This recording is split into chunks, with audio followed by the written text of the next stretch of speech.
Hello everyone, स्वागत है आपका अपनी ऑनलाइन बायोलॉजी क्लासेस में। आज हम आपके लिए बिल्कुल नया चैप्टर शुरू करने वाले हैं और चैप्टर का नाम है मानव में युग्मक जनन, गैमेटोजेनेसिस इन ह्यूमन। अर्थात मानव में युग्मकों का निर्माण किस प्रकार होता है। इससे पहले स्टूडेंट्स, हमने देखा पिछले चैप्टर्स के अंदर किस प्रकार मानव के अंदर मेल और फीमेल जननांग अर्थात जेनाइटल ऑर्गन्स होते हैं और उन ऑर्गन्स के अंदर आगे की जो प्रक्रिया है अर्थात गैमेट निर्माण की प्रक्रिया वो किस प्रकार होती है, उसी को हम गैमेटोजेनेसिस के द्वारा समझेंगे।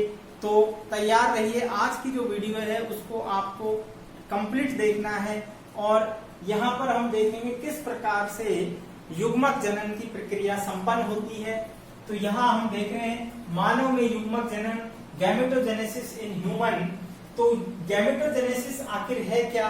तो यहाँ आप इतना समझ लीजिए कि मानव के अंदर गैमेट्स के निर्माण की प्रक्रिया गैमेटोजेनेसिस कहलाती है।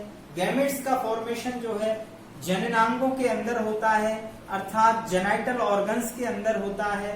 मानव की अगर हम बात करें तो मानव में लैंगिक जनन अर्थात सेक्सुअल रिप्रोडक्शन, लैंगिक द्विरूपता, सेक्सुअल डायमॉर्फिज्म और एक लिंगिकता अर्थात यूनिसेक्सुअलिटी, ये गुण पाए जाते हैं जिनका हम पहले भी पिछले वीडियो में यानी जिक्र कर चुके हैं, इनको आपको बता चुके हैं।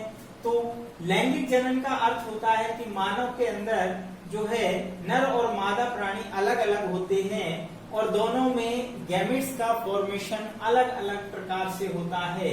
लैंगिक द्विरूपता में जब दोनों प्राणी बाह्य लक्षणों के आधार पर स्पष्ट रूप से पहचाने जा सकें। एक लिंगी अर्थात मेल और फीमेल अलग अलग प्राणी होते हैं। तो यहाँ हम देखते हैं कि नर मानव जिसको पुरुष कहते हैं, मादा मानव अर्थात स्त्री, पुरुष के अंदर जो जनद होते हैं अर्थात गोनेड्स होते हैं वो प्रमुख अंग हमने पढ़ा टेस्टिस होते हैं, जबकि फीमेल यानी मादा मानव के अंदर मुख्य जनद गोनेड्स जो हैं वो अंडाशय ओवरीज होते हैं। वृषण के अंदर टेस्टिस में नर युग्मक का निर्माण होता है। नर युग्मक अर्थात मेल गैमेट शुक्राणु स्पर्म्स होता है, स्पर्म चल होता है और इसकी यहाँ छोटी रूप में संरचना बनाई है। शुक्राणु अर्थात स्पर्म्स के फॉर्मेशन की प्रक्रिया को स्पर्मेटोजेनेसिस अर्थात शुक्र जनन, शुक्राणु निर्माण, शुक्र जनन कहलाता है। शुक्र जनन एक प्रकार से गैमेटोजेनेसिस का ही प्रकार है।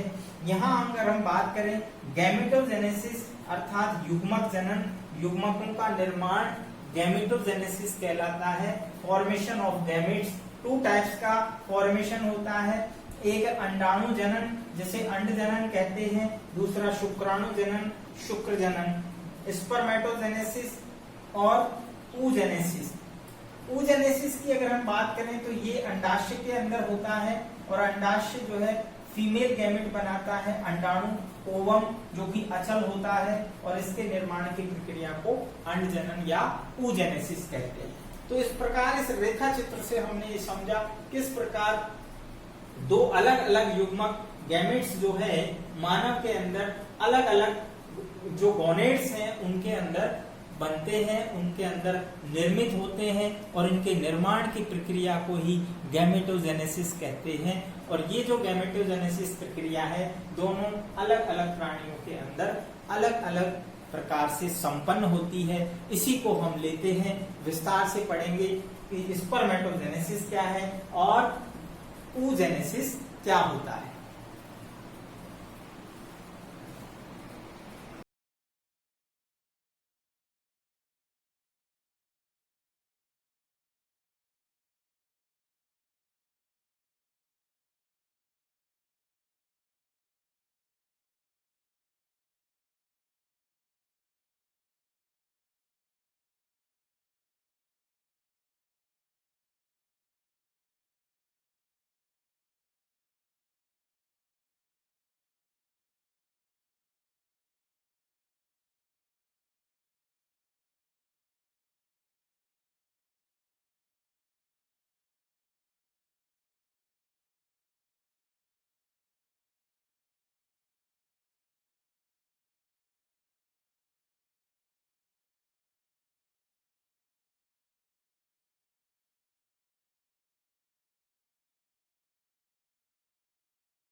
एनसीईआरटी में डायग्राम है, यहाँ से आपसे नाम से डायरेक्ट लेबलिंग पूछा जाता है।